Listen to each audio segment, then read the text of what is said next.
Злачынствы супраць чалавечнасці. Міжнародны крымінальны суд пачаў расследаванне супраць рэжыму Лукашэнкі. Узялі з доказамі міністра прыродных рэсурсаў, затрымалі за хабар. І забарона імпарту. Піва з недружалюбных краінаў знікне з крамаў. Гэта аб'ектыў, Анастасія Русецкая. Запрашаю на выданне.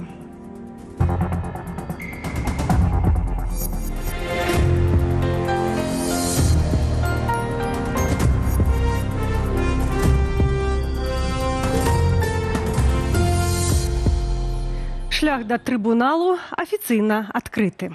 Міжнародны крымінальны суд пачаў расследаванне злачынстваў супраць чалавечнасці, учыненых рэжымам Лукашэнкі. Галоўны пункт абвінавачання – незаконныя дэпартацыі і палітычны пераслед. Расследаванне ахопіць падзеі, пачынаючы з 1 траўня 2020 года. Падставаю стаў зварот Літвы. Пракуроры прыйшлі да высновы, што маштабныя рэпрэсіі мелі трансмежны характар. Нягледзячы на тое, што Беларусь не падпісвала рымскага статуту, суд мае права дзеяць, бо частка злачынстваў адбывалася на тэрыторыі Літвы. Паводле следства, улады ў Менску сістэматычна выціскалі апанентаў за мяжу, парушаючы міжнароднае права. Прымусовае выцісканне людзей з краіны было не выпадковасцю, а мэтавай дзяржаўнай палітыкай, якую ухвалялі на самым высокім узроўні. Гэта сапраўды кейс унікальны для ўсёй правовой сістэмы не толькі на ўровні краіны Беларусі, але на ўровні усёй Европы і нават на мировым узроўні, тому што такіх людзей, такіх кейсаў это адзінкі на дзесяцігоддзі. І тое, што здарылася, гэта значыць пераводзіць у наступную стадію, калі ёсць доказы, сцвярджаюць, што гэтыя злачынствы супраць чалавечнасці сапраўды на тэрыторыі Беларусі адбываліся, сапраўды яны былі маштабныя. І зараз ужо стадія перайшла ў тое, што будуць расследавацца канкрэтныя асобы, якія гэтыя злачынствы рабілі. Вернемся да гэтай тэмы ў студыі Белсат, а пакуль да іншых навінаў. Піва вытворцаў са спісу так званых недружалюбных краінаў выціскаюць з гандлёвых сетак. Пастанова пра абмежаванне імпарту не новая. Але частка беларусаў даведалася пра змены напярэдадні іх увядзення з 1 красавіка. Юлія Цяльпук з падрабязнасцямі. Піва з Літвы, Латвіі, Польшчы, Чэхіі ды Эстоніі ўжо 2 гады няма ў продажы. З 1 красавіка знікне шмат іншых імпартных марак. Набудзе моц забарона на ўвоз новых партыяў піва з усяго еўразвязу, Вялікай Брытаніі, Аўстраліі ды іншых краін, якія рэжым называе недружалюбнымі. У сацсетках з'явілася абвестка ад сеткі «7 пятніц». З 1 красавіка 2026 года будзе прыпынены раздробны гандаль півам соладавым з недружалюбных краінаў да моманту яго маркіроўкі адмысловымі кантрольнымі знакамі. Просім паставіцца з разуменнем і загадзя планаваць закупы. Дзяржава хоча пералічыць увезенае да 1 красавіка піва і дазволіць прадаўцам маркіраваць менавіта той аб'ём, які на той момант будзе ў наяўнасці. Потым яго можна будзе прадаць, але замаўляць чарговую партыю ўжо не выпадае.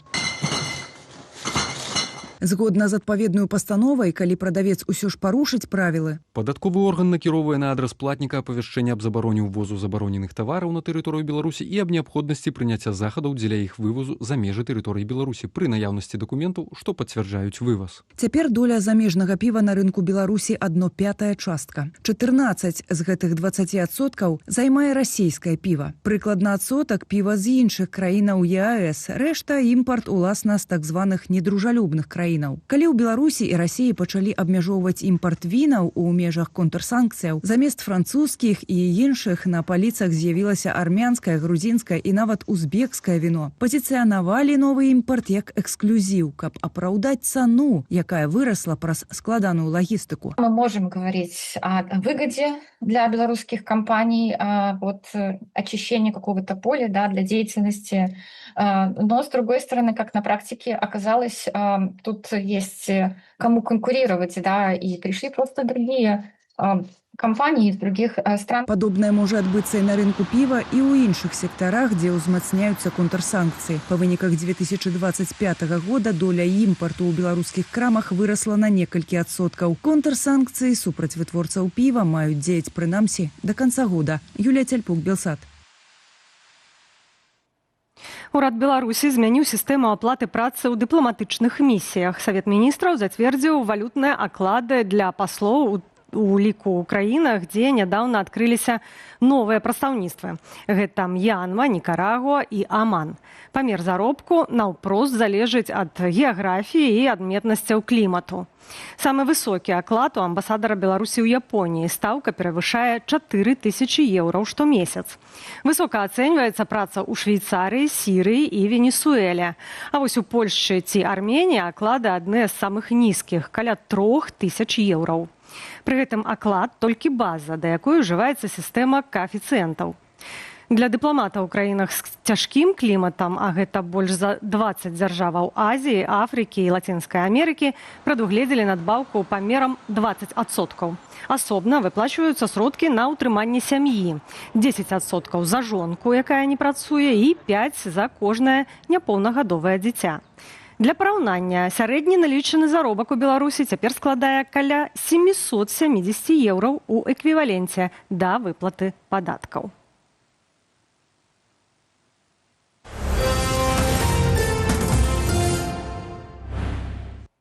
Пасярэдніцтва. Гэткая тэма сённяшняй нарады ў Аляксандра Лукашэнкі. Пры гэтым прыклад пасярэдніцтва неабгрунтаванага затрымання за хабар міністра прыродных рэсурсаў і навакольнага асяроддзя Сергея Масляка. Пра яго чыноўнікам апавёў Лукашэнка. Але разам з тым ён прызнаў. Пасярэднікі бываюць і разумныя, то бок правільныя. Пра каго можа ісці гаворка, разбіраўся Алесь Яшченка. Нарада новае, пытанне старое. Як паменшыць ролю пасярэднікаў, каб беларускія вытворцы маглі канкураваць са сваімі цэнамі на замежным рынку. Посредник увеличивает нашу цену, забирая себе в карман 25-30%. Если это убрать, посредничество, то мы можем достойно выглядеть на наших рынках и конкурировать даже с Китаем и Турцией. Лукашенко прапанаваў правесці рысу, якая б аддзяліла абгрунтаванае пасярэдніцтва ад неабгрунтаванага. Але ці рэальна гэта? У нармальнай рынкавай эканоміцы пасярэдніцтва гэта паслуга.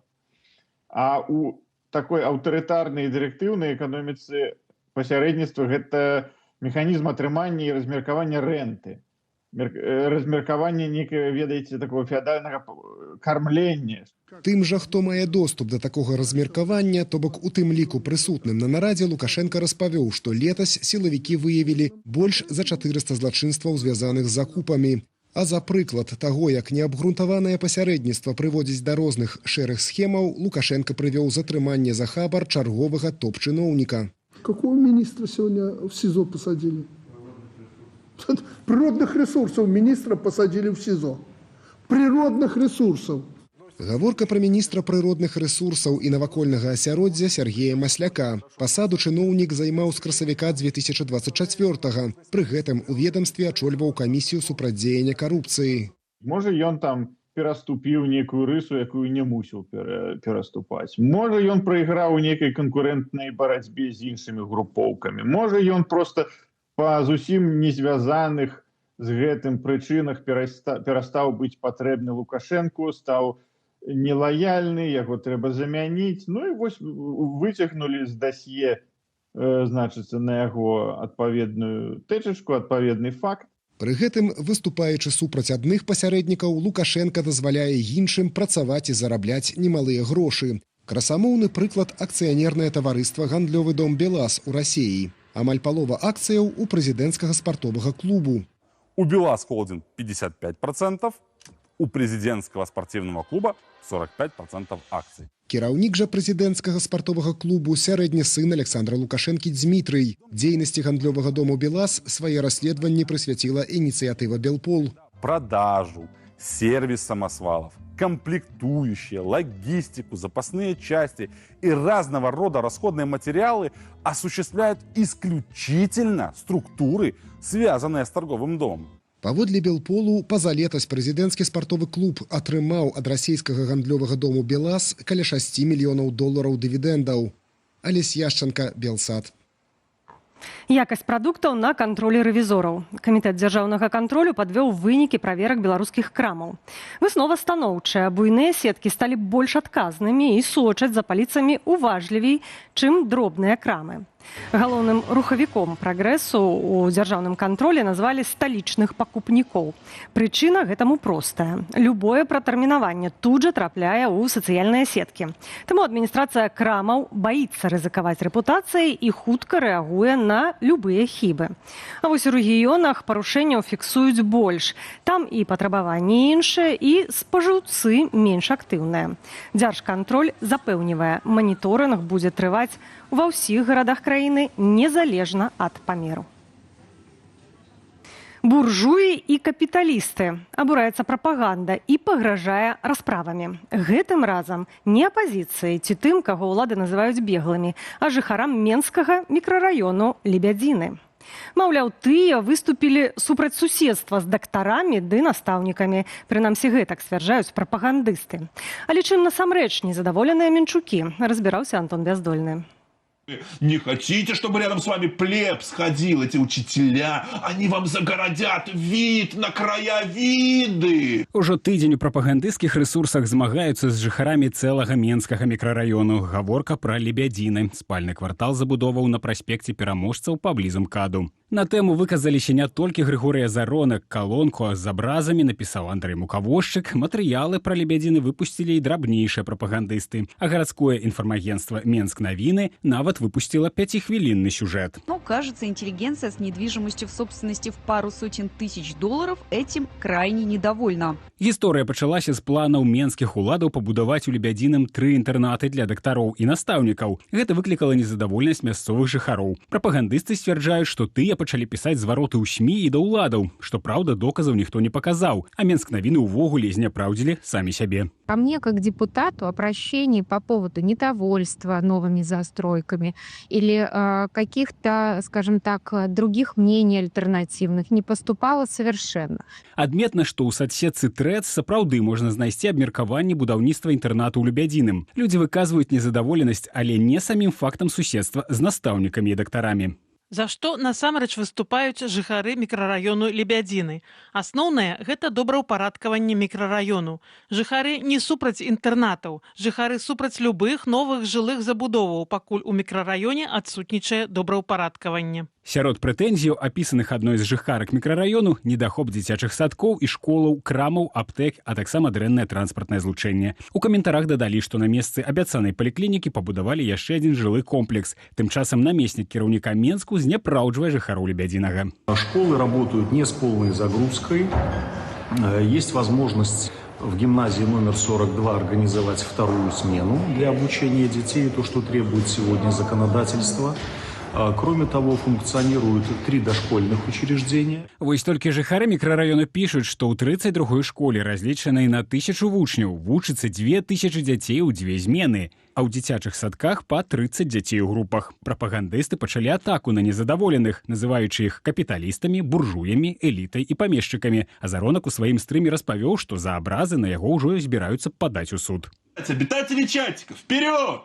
Вперед, обитатели чатиков, подавайте! А заодно посмотрим, а что вы в 2020 году делали. Я был тогда с дружинниками, мы там килограммами, тоннами срезали ваши ленточки. Прапаганда называе квартал элітным, пры тым, што пад такую катэгорыю могуць трапіць бадай толькі клубныя дамы Д3 і пабудаваны на месцы птушынага заказніку комплекс Олімпік Парк. 100-метровай кватэрай не менш чым на $300 000. Там валодае сям'я прэс-сакратаркі Лукашэнкі і кіраўніка БТ Наталлі ды Івана Эйсмантаў. Антон Бяздольны, Белсад.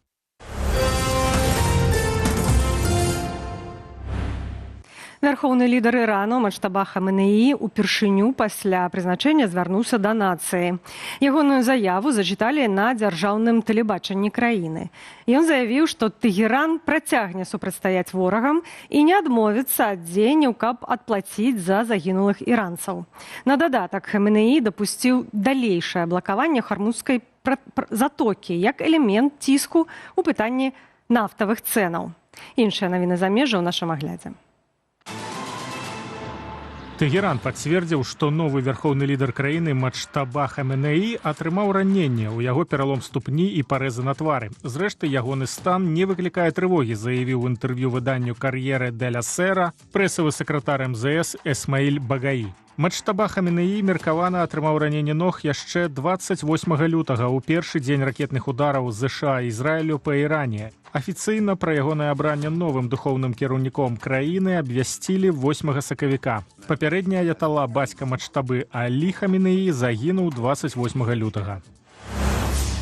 Ірак заявіў, што ў ноч на чацвер танкеры ў яго тэрытарыяльных водах былі атакаваны іранскімі суднамі з выбухоўкай. Не менш як адна асоба загінула. Некалькімі гадзінамі раней у персійскай затоцы пад удар трапілі яшчэ 3 караблі. Корпус вартаўнікоў ісламскай рэвалюцыі ўзяў на сябе адказнасць прынамсі за адзін з гэтых нападаў. Тегеран прыгразіў, што сусветныя рынкі мусяць рыхтавацца да $200 за барэль нафты. Тым часам міжнароднае энергетычнае агенцтва запрапанавала найбуйнейшае ў гісторыі вызвалення стратэгічных нафтавых рэзерваў каля 400 мільёнаў барэляў. Гэты крок мусіць стабілізаваць цэны на нафту. Аднак, паводле экспертаў, нават такі аб'ём можа кампенсаваць толькі невялікую частку паставак, якія звычайна праходзяць праз заблакаваную Іранам Хармузскую затоку.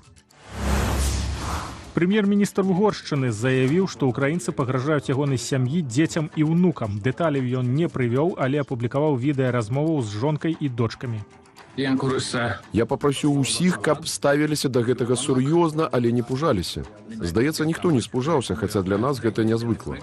Але мы знойдзем, як даць гэтаму рады. Мая жонка дакладна будзе граць у гэтым ключавую ролю. Адносіны паміж Угоршчынай і Украінай значна пагоршыліся апошнімі тыднямі. Будапешт вінаваціць Кіеў у няпропуску расійскай нафты праз трубаправод «Дружба», ды блакуе крэдыт Украіне на 90 мільярдаў еўраў, а таксама ўвядзенне пакету санкцыяў ЕЗ супраць Расіі. Тыдзень таму ў сталіцы Угоршчыны Будапешце затрымалі працаўнікоў украінскага дзяржбанку, якія перавозілі дзясяткі мільёнаў валюты, а таксама золата. Затрыманых адпусцілі, але грошы забралі. Суд у Маскве прыгаварыў да пажыццёвага зняволення тэрарыстаў, якія 22 сакавіка 2 гады таму ўчынілі напад на канцэртны зал Крокус Сіті Холл. Ад атакі баевікоў загінулі 149 цывільных асобаў, якія прыйшлі на выступ расійскай групы «Пікнік». Яшчэ больш за 600 атрымалі траўмы рознай ступені цяжкасці. Адказнасць за напад узяла на сябе тэрарыстычная групоўка «Вілаят Хурасан». Усяго паводле справы аб тэракце праходзілі 19 абвінавачаных. На пажыццёвае зняволенне судзілі 4 выканаўцаў тэракту, а таксама 11 іхных памагатых. Яшчэ 4 асобы атрымалі вялізныя тэрміны зняволення. Большасць асуджаных грамадзяне Расіі таджыкскага паходжання. Ян Федарович, Белсат.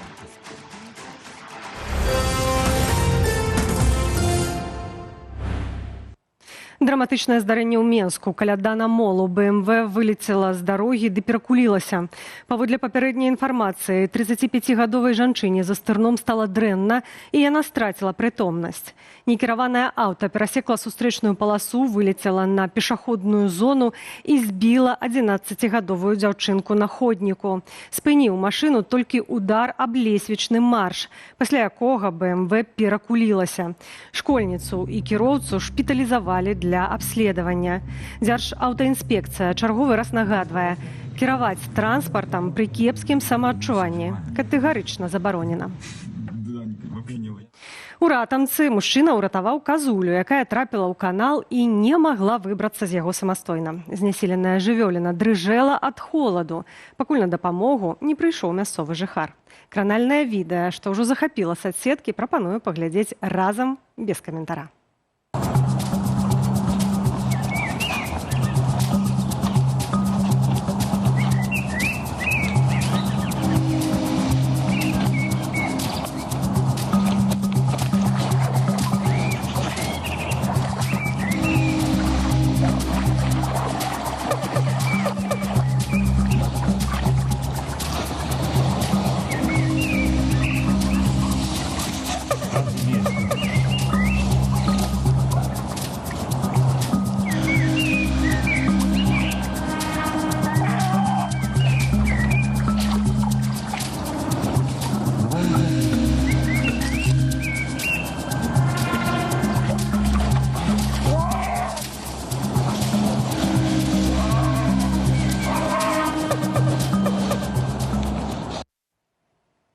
У аб'ектыве на гэтым ставім кропку. Больш навіна ў нашых сацыяльных сетках і на старонцы Белсату. Інфармацыйны вечар працягне студыя Белсат, якую мы правядзём разам з Алесем Залевскім. Так, вітаю, гаспадарства. Сёння можна з упэўненасцю сказаць, што Лукашенко будзе аб'яўлены ў міжнародны крымінальны вышук, заявіў Павел Латушка. Адразу пасля сённяшняга рашэння Гаагскага трыбунала адкрыць справу супраць уладаў Беларусі. Адкуль такая упэўненасць у палітыка? Даведаемся ад кіраўніка Народнага антыкрызіснага ўправлення ў нашым эфіры, а таксама як забарона на заходняе піва ў Беларусі мае дапамагчы эканоміцы, якія яшчэ тавары знікнуць з паліц беларускіх крамаў. Даведаемся ад Александра Кныровіча. Будуць у студыі таксама і іншыя тэмы, так што заставайцеся з Белсатам.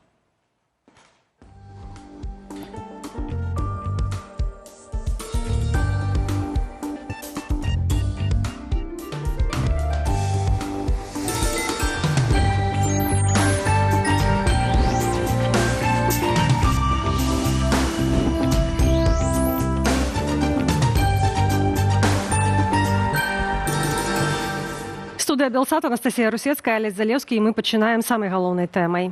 Міжнародны крымінальны суд у Гаазе адкрыў расследаванне супраць уладаў Беларусі.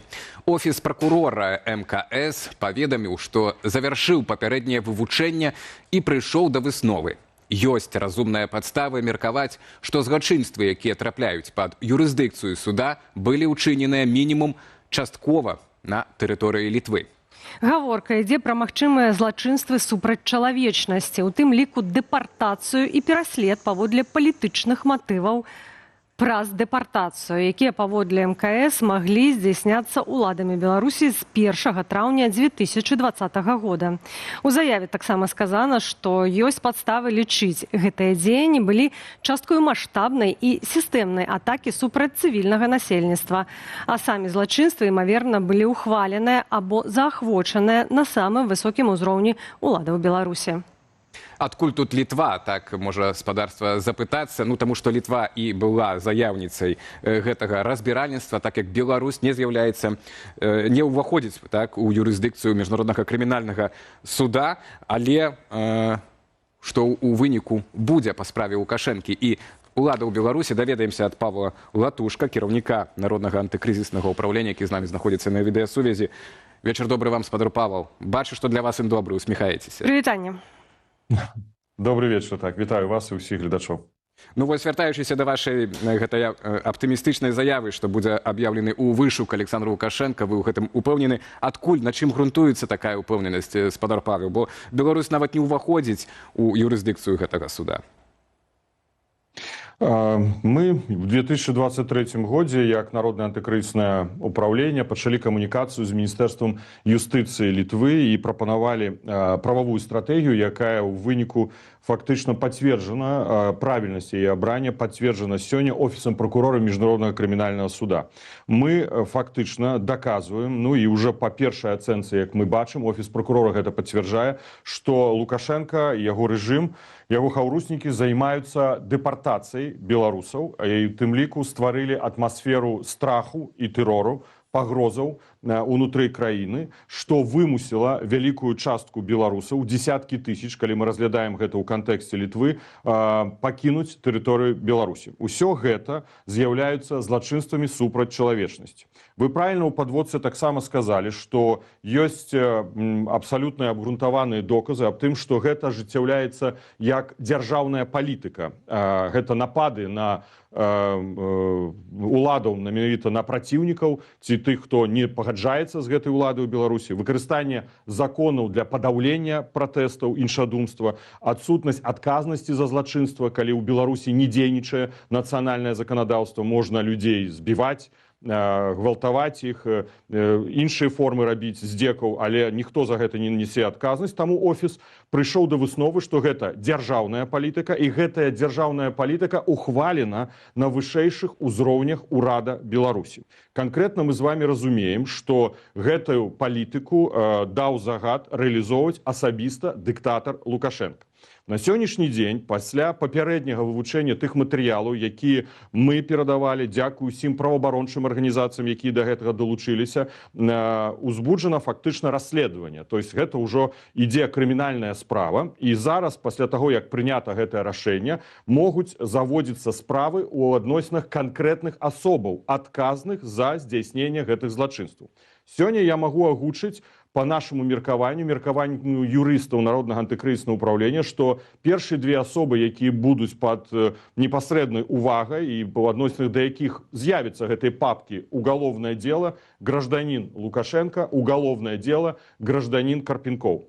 Гэта першые. Хаця гэта не азначае, што офіс прокурора пазней не будзе ўзбуджаць крымінальныя справы адносінах да іншых высокіх службоўцаў рэжыму Лукашэнкі. Пасля таго, як узбуджаецца ўжо крымінальная справа, прокурор пасля аналізу ўсіх матэрыялаў мае права звярнуцца у папярэднюю палату расследаванняў міжнароднага крымінальнага суда з просьбай аб выдачы ордэраў на арэшт у адносінах тых асоб, як мы называем Лукашенко і Карпенков, альбо патрабаваць, каб яны з'явіліся ў суд. Ну, зразумела, што ніхто ў суд яны не паедуць, але тое, што яны будуць абвешчаны ў міжнародны вышук у больш чым 126 краінах свету, якія з'яўляюцца членамі міжнароднага крымінальнага суда, гэта абсалютная рэальнасць. Мы фактычна ўжо набліжаемся да гэтага вельмі важнага моманта. Гэта важна з пункту гледжання як адказнасці, але таксама і падтрымкі тых ахвяраў рэжыму Лукашэнкі, бо я думаю, што для большасці, абсалютна для ўсіх з іх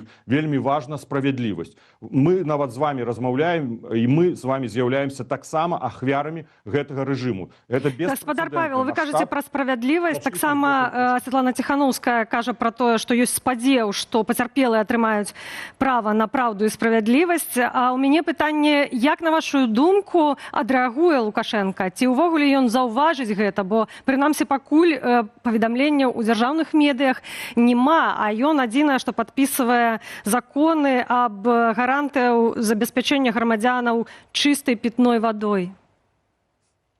Я ведаю знутры сістэмы дзяржаўнага апарата яшчэ ў 2024 годзе, калі мы пачалі займацца гэтай справай і за што мы як бы мелі вялікую колькасць рызыкаў, пагрозаў і злачынстваў, якія былі здзейснены ў адносінах да мяне, да іншых членаў нашай каманды, што Лукашенко вельмі не хоча напаткаць лёс Мілошевіча. Ён ведае, чым яго сябар Мілошевіч скончыў, што ён быў арыштаваны і ў выніку ён сканаў у міжнародным крымінальным судзе ў горадзе Гага. Мы неаднойчы з вами чулі, як ён казаў свае крытычныя каментарыі, што зрабілі з Кадафі, з Хусейнам, з Асадам, вот зараз Хаменеі, але мы прапановваем ісці прававым шляхам і менавіта дамагацца таго, каб Лукашенко прадстаў перад міжнародным правасуддзем, пакуль, калі яшчэ не будзе магчыма гэта рэалізаваць на нацыянальным узроўні. Палітычна гэта таксама вельмі моцны сігнал усім элітам вакол Лукашэнкі.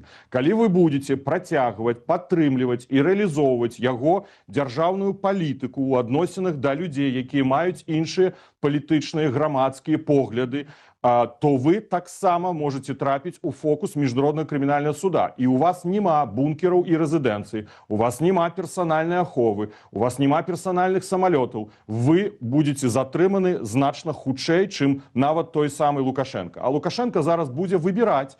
Уже з гэтага моманту ён, думаю, ніколі не паляціць над краінай, якая з'яўляецца членам міжнароднага крымінальнага суда, якая падпісала рымскі статут. Бо ордер на арэшт можа быць выдадзены ў любы момант. Спадар Павел, дзякуй вам вялікі за гэтую грунтоўную аповед пра перспектывы гэтай справы. Павел Латушка, кіраўнік Народнага антыкрызіснага ўпраўлення, быў з намі на відэасувязі. Ну і мы абмяркоўвалі вось першыя гарачыя сённяшнія навіны пра тое, што все-таки суд, міжнародны крымінальны суд у Газе адкрыў справу супраць уладаў Беларусі. Так, спадарства, і акурат у вас мы пытаемся сёння, ці на вашу думку абвесціць Лукашэнку ў вышук. Такое апытанне мы сёння праводзім. Маем першыя вынікі галасавання. Галасы моцна падзеленыя. 44% кажуць пра тое, што так, абвесцяць. 24% схіляюцца да таго, што не абвесцяць. І не ведаю, кажуць ажно 32%. Але гэта і так высокія лічбы аптымістычныя, калі мы кажам пра 44%. Я памятаю, ранейшыя пытанні былі былі нашмат менш аптымістычныя, скажем так, наша аўдыторыя глядзела на такую перспектыву. Што ж, мы паволі да наступных тэмаў. Беларуская супрацьпаветраная абарона, прабачце, я сабе паправлю навушнік, бо не буду чуць рэжысёра, і можа раптам скажа, у нас наступнага спікера няма. Беларуская супрацьпаветраная абарона мае праблемы з дронамі, што ляцяць нізка на вышыні 25-100 метраў. Гэта прызнаў дзяржсакратар Савету бяспекі Александр Вальфовіч падчас правярання баявой гатовасці СПА. Там мы пачулі таксама іншую трывожную інфармацыю. Толькі за гэты год больш за 100 парушэнняў паветранай прасторы Беларусі. Ці гэта былі дроны, у Міністэрстве абароны не ўдакладнілі. Гэта адбудзецца на фоне ўсё больш дакладных удараў украінскіх дронаў па расійскіх вайсковых аб'ектах. Нядаўна пад Бранскам быў атакаваны завод мікраэлектронікі Крэймней-Эл, што працуе на расійскі вайскова-прамысловы комплекс. Падобную прадукцыю выпускае і беларускі інтэграл. І яго кампаненты ўжо знаходзілі ў расійскай ракеце «Изделие-30», якой Расія ударыла па жылым доме ў Харкаве. Тады загінулі 11 чалавек, у тым ліку дзеці. На сённяшніх вучэннях самалёты Су-25, Як-130 і Л-39 імітуюць налёт авіяцыі умоўнага праціўніка і правяраюць, як сістэмы СПА здольныя іх выяўляць і знішчаць. Ці азначае прызнанне праблемаў з нізкімі дронамі, што пад пагрозаю могуць апынуцца і беларускія аб'екты? Пра гэта мы маем пагаварыць з нашым наступным спікерам, спадар Іван Ступак, былы вайсковы эксперт, супрацоўнік СБУ, але пакуль што, імаверна, праблемы ва ўкраіне з інтэрнэтам ці з электрычнасцю. Ну, мы ў любым выпадку да гэтай тэмы будзем сёння звяртацца, пакуль жа яшчэ адну спадарству тэму не менш цікавую і важную запрэзентуем. З 1 красавіка з беларускіх крамаў можа знікнуць... Прабачце, Наста, кажуць, ужо ёсць Ступак. Все ж таки пагаворым зараз з Іванам Ступаком. А да эканомікі яшчэ звернемся. Вечар добры, спадар Іван. Добрый вечар. Да, вітаю, дзякую за запрошенне. Так, ну мы ўжо прадставілі і вас, і тэму. Беларускія ўлады фактычна прызналі, што ёсць складанасці з выяўленнем дронаў на вышыні 25-100 метраў. Вось так абстрагуючыся ад той, што это не Украіна, а Беларусь, наколькі гэта сур'ёзная ўразлівасць, наколькі это не сур'ёзная небяспека, так, для сістэмы СПА, і што можна было б зрабіць за гэтыя 4 гады вайны, каб не мець такой праблемы, як цяпер маюць беларусаў, што не могуць дронаў нізкіх збіваць. Ну, давайте так, для України це, наоборот, плюс, навпаки плюс, бо у випадку, якщо, не дай Боже, режим Республіки Білорусь спробує зробити те, що було зроблено в 22-му році, то дійсно тоді буде боляче для особисто Олександра Лукашенка, бо Україна навчилася запускати об'єкти, які летять на висоті нижче 100 метрів, і білоруські поточні системи протиповітряної оборони їх або не побачать, або не зможуть збити в тій кількості, в якій ми навчилися їх виготовляти. Тому це залишається виключно зараз українською перевагою. Спадар Іван, ну то это вы калі кажаце, вот, што чырвоная лінія это зноў, што было здзейснена ў 22-м годзе, так, уварванне з боку Беларусі войскаў расійскіх, але і некалькі тыдняў таму літаральна спачатку Владзімір Зеленскі, а пасля і Міністэрства абароны Украіны заявілі пра тое, што нібыта нейкім чынам былі нейтралізаваныя рэтрансляторы для расійскіх дронаў, для кіравання расійскімі дронамі па аб'ектам паўночнай і заходняй Украіны з боку Беларусі, то бок яны стаялі, ці расіяне іх паставілі, ці беларусы, неважна, стаялі з боку і накіроўвалі гэтыя дроны. У выніку яны былі нейтралізаваны. Што гэта была за аперацыя? Якім чынам это маглі нейтралізаваць? Чудове питання. Ну, коли тільки з'явилася новина, одразу було припущення, що логіка яка? Якщо нейтралізували, то, можливо, якась супер-супер секретна група висунулася умовно, фактично на територію Республіки Білорусь, скрутила, зламала, підірвала, вивела з ладу і повернулася назад. Ну, це була перша думка. Звісно, підтвердження з боку України фактичної присутності на території Республіки Білорусь не було. Це раз. Друге, місцеве КДБ, місцеві правоохоронці жодних повідомлень на цю тему не давали, що начебто якісь українські диверсійні групи проникли. Ну, це відпадає. Фізична присутність відпадає. Чим могли вивести з ладу? радіоелектронна боротьба українська або хакерські атаки. От я більше схиляюся до цих ось двох речей. Хакерськими атаками вивести софт з ладу, а електронною боротьбою, радіоелектронною боротьбою так само вивести повністю з ладу, з нормального функціонування ці ретранслятори, щоб вони не працювали. Це щось може бути яке опромінювання якимись спеціальними хвилями, або настільки потужне мікрохвильове випромінювання, що воно просто не знаю, виводило з ладу ці плати, ці деталі, і вони зараз перетворилися просто на залізо, на лахміття, яке висить на своїх баштах, але не працює. Я чому питаюся? Тому що акурат днями ми довідалися про знищення заводу під Брянском по мікроелектроніці. І брат-близнюк гэтага заводу так само ёсць у Зеленограде під Москвой і у Беларусі. Інтеграл у Менску, які виробляє те ж саме, працює на той же самий ВПК, виробляє те ж саме закази. І недавно у ракеті, яка унесла мінімум 11 жыццяў у Харкові, былі знойдзены так, гэтыя мікрасхемы, там, мікраплаты так, з гэтага інтэграла. Ці інтэграл у такім выпадку можа быць такой цэлю, як і гэтыя ретранслятары для Украіны? Складне питання. З однієї сторони, так, білоруський ВПК, це не є таємницею, він працює, на жаль, на Російську Федерацію. За різними оцінками, від 300 до майже 3000 підприємств, такі цифри називають, тут важко верифікувати, які знаходяться на території Республіки Білорусі, так чи інакше допомагають Російській Федерації укомплектовувати свої ракети, свої дрони і там робити решту озброєння, яке використовується проти України. Вони користуються чим? Що Білорусь не в стані війни з Україною, що ця територія як safe haven, безпечна хмаринка, незважаючи на свою близькість до України, Україна ніколи не наважиться їх атакувати. В принципі, зараз така стратегія працює. Звісно, Україна ламає голови, що з цим робити, яким чином можна завадити такому виробництву, такій допомозі. Поки що, на жаль, рішення не знайдено. Тому ми концентруємося на тих об'єктах, які є на території Російської Федерації. Ось цей Кремній Л, він на 90% своєї продукції все йшло на потреби ВПК російської, навіть більше. У 2015 році директор цього підприємства якось необачливо сказав таку фразу. Він каже, похизувався. Каже, якщо раптом завтра зникне це підприємство, то його банально немає чим буде замінити, бо аналогів на території Росії немає.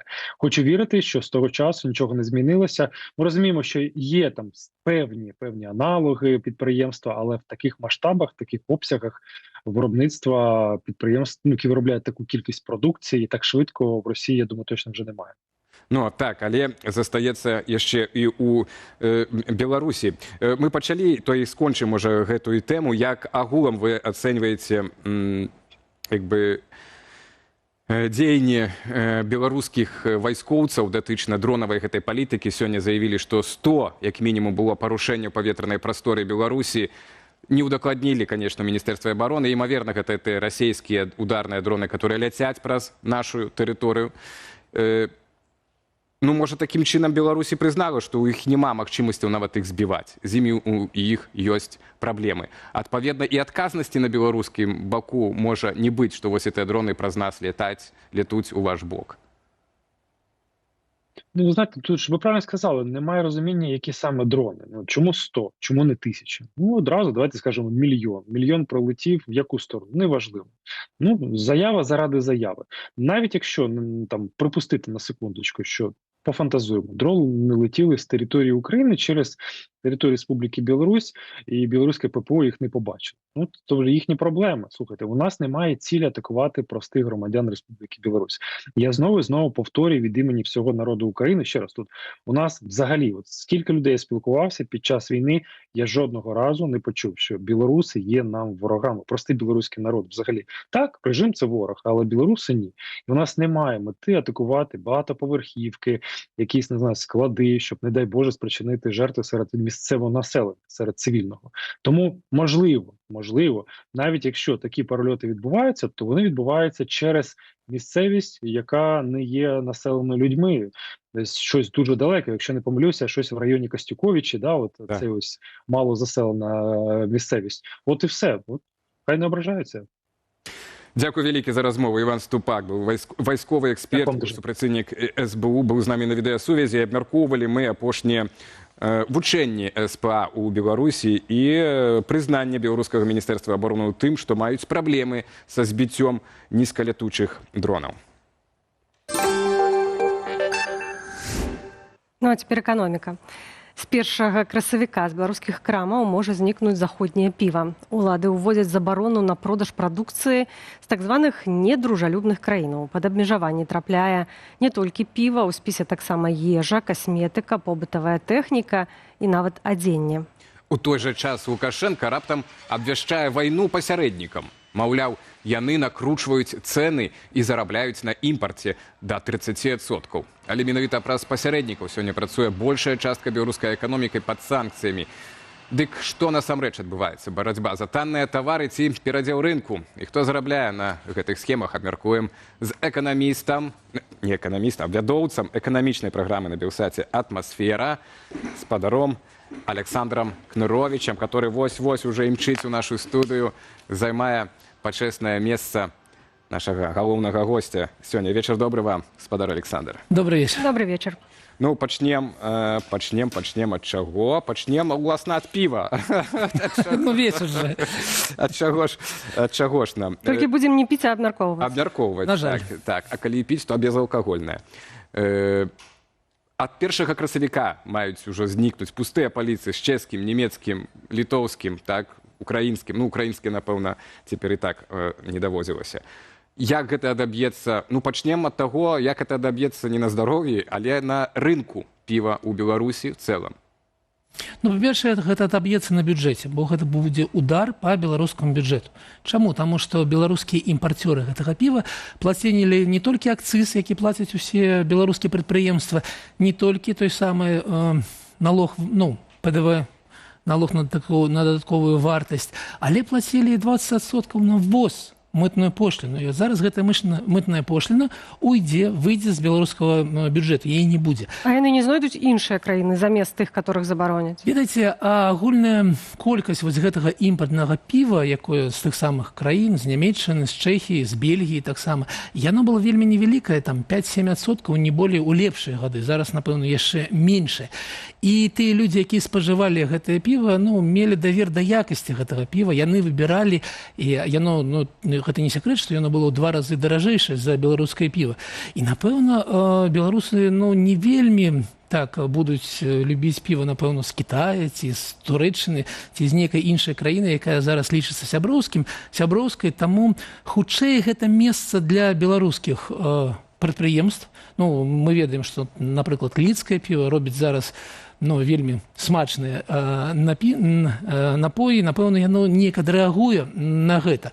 Але таксама лідскае піва, мы ведаем, што яно належыць фінскаму канцэрну, і таму гэта таксама не праца менавіта на дзяржаўныя прадпрыемствы. Але калі сказаць, што вот палітыкі тут няма, да, няма гэтага спіса недружалюбных, як яны называюць, то можна сказаць, што это наадварот лепш для беларускай эканомікі, бо это свой вытворца, купляйце беларускае. Ці расейцы займуць гэта нішым? Беларусь і так ужо асноўны, бадай, адзін з асноўных імпарцёраў расійскага піва. Так, Беларусь, напэўна, з'яўляецца асноўным імпарцёрам беларускага піва, расійскага піва, але трэба разумець, што гэта вельмі асобная такая група людзей, якія спажываюць. Гэта вельмі асобная ніша, і таму, напэўна, яны не будуць пераключацца на альвару лёгкае ці на нейкія расійскія сарта, не будуць іх спажываць. І таму я не бачу вялікай выгады для беларускіх прадпрыемстваў. І, канешне, як я ўжо падкрэсліў, гэта не будзе плюсам, гэта будзе мінусам для беларускага бюджэту. Калі это піва, а калі казаць пра іншыя, там цэлая катэгорыя тавараў, гэта ежа, касметыка, бытавая тэхніка, ну, маштаб каласальны. Ці ёсць у вас разуменне, як гэта будзе адбывацца, што будзе знікаць у першую чаргу з паліцы ў беларускіх крамаў, ці прадукцыя, тавары, з якіх краінаў? Ну, мы разумеем зноў, што гэта Польша, Літва, Нямецчына, што гэта еўрапейскія якасныя тавары. Мы ў праграме «Раніца» разбіралі якасць, напрыклад, пральных прашкоў, якія ўсё яшчэ прывозяць, але прывозяць ужо такія, ну, як в 90-х годах, чалнакі прывозяць якасныя польскія пральныя прашкі, і мы казалі аб тым, што сапраўды якасць таго, што вырабляюць міжнародныя канцэрны, але для Еўропы, яна зусім інша, чым тое, што робяць яны жа, але ў Расіі. І таму будуць адбывацца такія падзеі, будзе знікаць якасная касметика, будзе будуць знікаць іншыя тавары, але зноў гэта такая... Кошт і цэны на іх. Ну, конечно, слухайте, людзі, яны ж не бывае ў эканоміцы, каб нешта знікла і было пустое месца. Не, людзі пачнуць вазіць, як раней будзе такі паралельны імпорт, будуць заводзіць з нейкіх іншых куткоў, і неяк гэты попыт будзе рэалізаваны. Але калі зараз ён рэалізаваны вось так наўпрост, ён прыносіць прыбытак беларускаму бюджэту, то зараз гэта будзе нейкія шэрыя схемы, але я не паверыў, што людзі, якія карыстаюцца замежнай еўрапейскай касметыкай, будуць карыстацца белітам. Ну, конечно. Знойдуць сцежку. Тут яшчэ такой момант. З аднаго боку, мы еўрапейскім таварам на сваіх паліцах кажам не, а з іншага боку Турчын кажа, не трэба сыходзіць цалкам з еўрапейскага рынку. Нельга, нягледзячы на санкцыі, кажа прэм'ер-міністр Беларусі. Як звяжацца? То есть вам да нас нельга, а вот мы да вас маем абавязкова ісці? Ці это одна рука не ведае, што... Мне зразумела, што гэта палітычнае рашэнне, што гэта не эканамічнае рашэнне. І ў гэтай студыі мы з вами некалькі месяцаў казалі, што ў Беларусі змагаюцца два, калі можна так казаць, клана, але гэта не кланы, гэта такія накірункі эканамічнай думкі. Ёсць Турчын, які працуе на то, каб беларускім спажыўцам было лепей. Ён працуе ў плюс. І, напэўна, вы не пачуеце з яго вуснаў, трэба забараніць тое, забараніць тое, забараніць тое. Але ёсць і іншая плынь. Ёсць чыноўнікі, якія кажуць, так, добра, давайте мы яшчэ зробім нешта больш жорсткае для беларускіх спажыўцоў, таму што гэта б'е па беларускім спажыўцам. У любой міжнароднай кампаніі тая доля прадукцыі, якія не прадаюць Беларусі, гэта там 0,00%. Яны не ўплываюць на жыццё буйных канцэрнаў, вытворцаў таго, што вы пералічылі, і тэхнікі, і касметыкі, і піва. Гэта удар менавіта па беларусах, і, канешне, Турчын тут выглядае не той, каб, такім белым воіну, але ж ён выглядае нармальным чалавекам, які адэкватна ўспрымае рэчаіснасць. Добра, што ён у нас ёсць.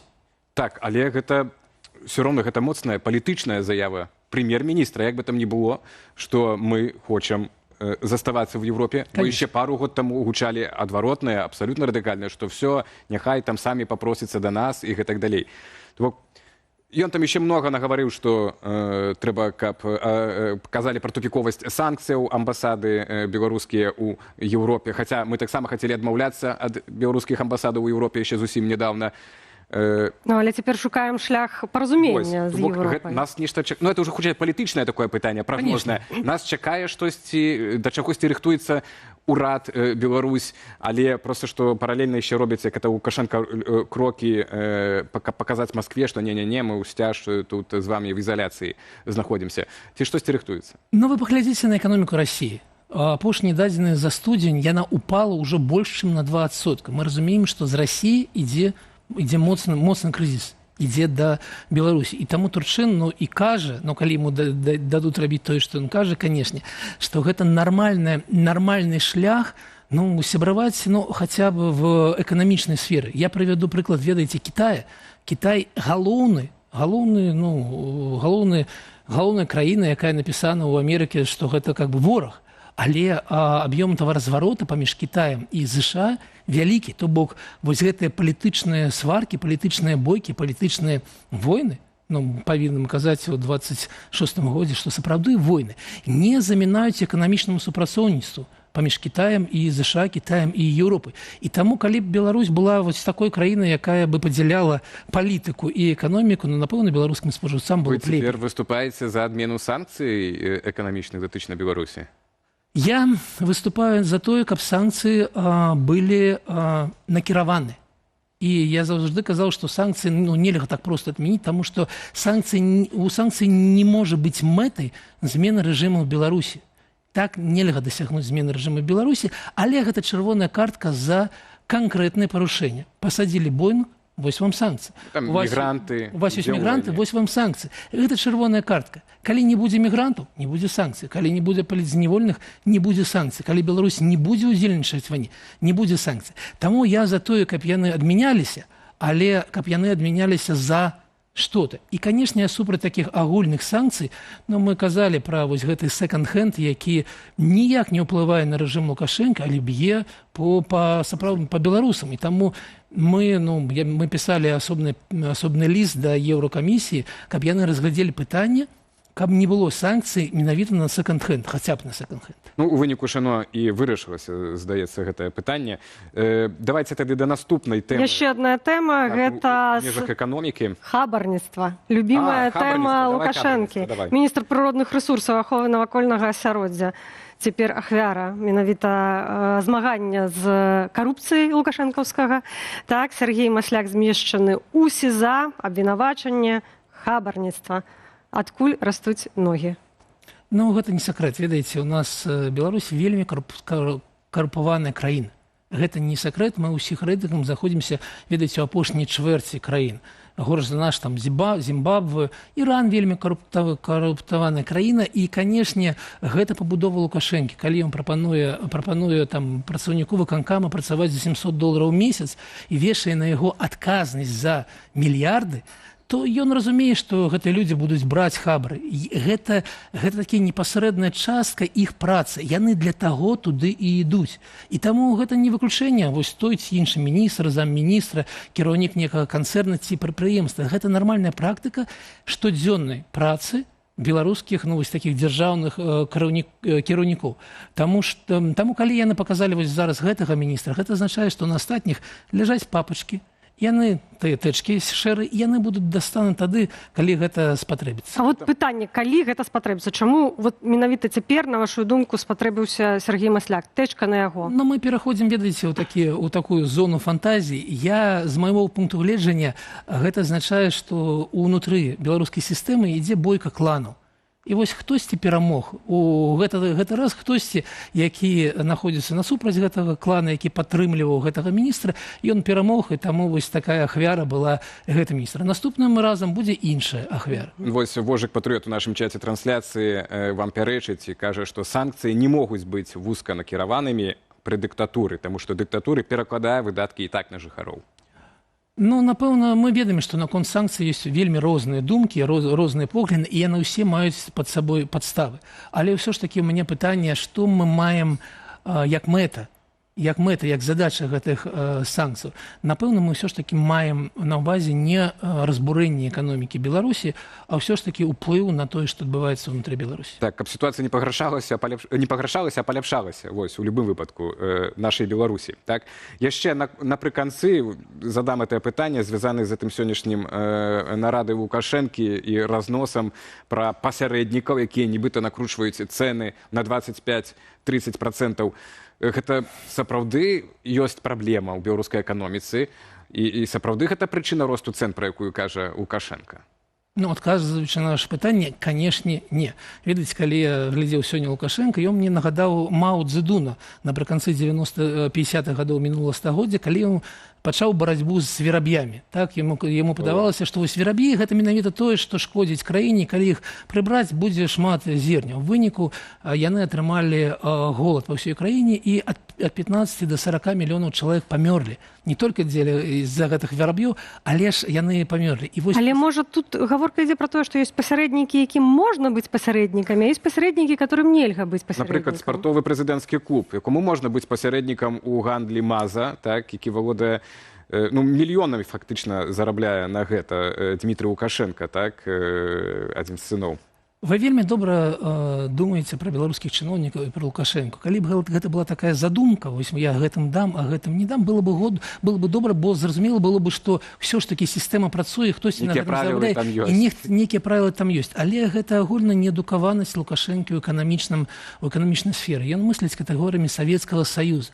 Але пасярэднікі выконваюць вельмі істотную функцыю. Яны не зарабляюць 25-30%, у іх прыбытак некалькі адсоткаў, але яны займаюцца лагістыкай. яны займаюцца разлікамі. Яны, ведаеце, ёсць кампаніі, якія наогул не будуць зараз гандляваць з Беларусью. Чаму? Таму што Беларусь краіна без крэдытнага рэйтынга, без інвестыцыйнага рэйтынга, краіна, якая удзельнічае ў вайне.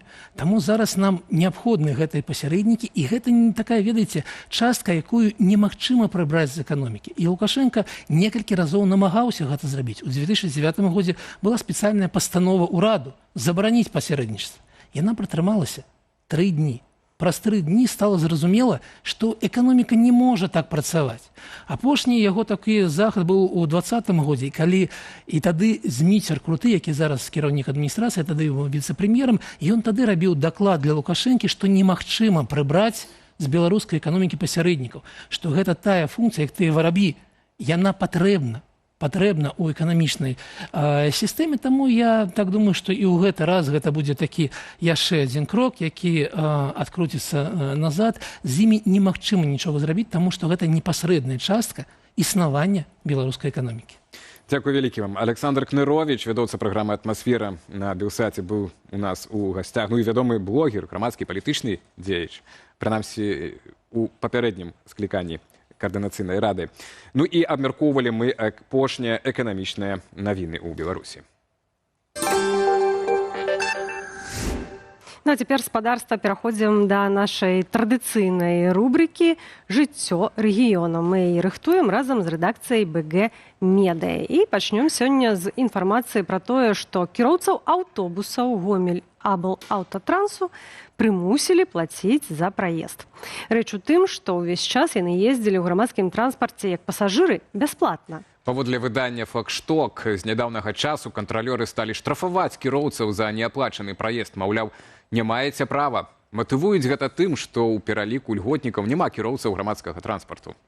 Што праўда, гэтыя ільготы ў кіроўцаў ніколі і не было. Права на бясплатны праезд ім давалі з меркаванняў карпаратыўнай этыкі. Цяпер жа сталі пільнаваць, так бы мовіць, літару закону, але гэта абсурд прадаваць талоны і самім жа іх выкарыстоўваць, каб дабрацца да працы, мяркуе суразмоўца «Флагштоку». У садсетках думкі падзяліліся. Адныя выступаюць за бясплатны праезд для кіроўцаў аўтобусаў, іншыя запэўніваюць, што кіроўцы мусяць плаціць. Маўляў, так і належыць, калі я працую ў рэстаране, то харчаванне бясплатнае ці як? Некаторыя ж слушна ўзгадалі кантралёраў. Калі ўжо кіроўцы плацяць за праезд, дык тады і кантралёры мусяць. Цяпер пераносімся ў Бабруйск. Там перакрылі мост на вуліцы Карла Маркса, які эксплуатаваўся яшчэ з 1972 года. Улады паведамілі пра пачатак рамонту і патлумачылі, як у гэты час будзе ездзіць грамадскі транспарт. Мясцовыя жыхары, аднак, баяцца затораў і нязручнасцяў. Маўляў, і так ужо масты даводзіцца аб'язджаць і абыходзіць. Як дзецям хадзіць у школу? І ў нас не рэканструкцыя, а даўгабуд. Адзін працуе, трое сядзяць, каментуюць людзі ў сацыяльных сетках. Чыноўнікі супакойваюць, аднак дакладных тэрмінаў адкрыцця ніхто не называе. С учетом предстоящих работ перестроен график движения транспорта. Работы планируется завершить в кратчайшие сроки. Данное решение оперативно принято для обеспечения безопасности всех участников дорожного движения. Беларуска пасля паездкі на цягніку «Штадлер» раскрытыкавала ў трэц-сервіс беларускай чыгункі. Дзяўчына апублікавала фатаграфіі з туалету вагону бізнес-класу. Вадкае мыла там налітае не ў дазатар, а ў звычайныя пластикавыя шкляначкі.